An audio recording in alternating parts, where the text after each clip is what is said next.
New discoveries could lead to ways to protect HIV patients from deadly tuberculosis. Eyewitness News reporter Jeremy Baker explains why battling both of these diseases at the same time is an important step to saving lives.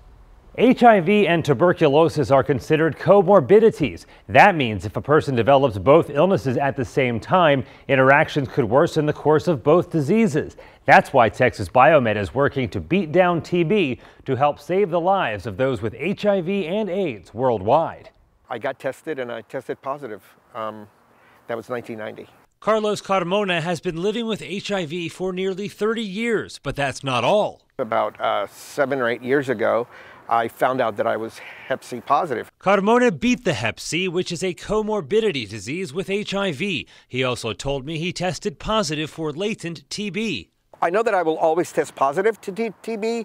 I can't give it to anyone else. Tuberculosis is the #1 infectious disease killer of mankind right now, leading to about 2 million deaths every year. Since the beginning of the HIV and AIDS epidemic in the early 80s, more than 39 million people have died from AIDS, with the number of AIDS-related deaths topping more than 1 million every year. In otherwise healthy people with latent TB, only 5% will develop active tuberculosis. In HIV and AIDS patients, the risk of developing active TB, which frequently attacks the lungs, increases to 50%. The odds of contracting active TB is much higher in South Africa, where Dr. Kashul says nearly everybody has latent TB, but it is still a risk here in Texas. Does not mean that this problem cannot impact us, especially given the fact that we still have plenty of HIV.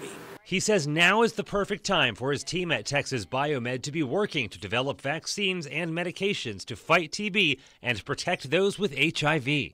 Tremendous advances are being made. Jeremy Baker, KENS 5 Eyewitness News.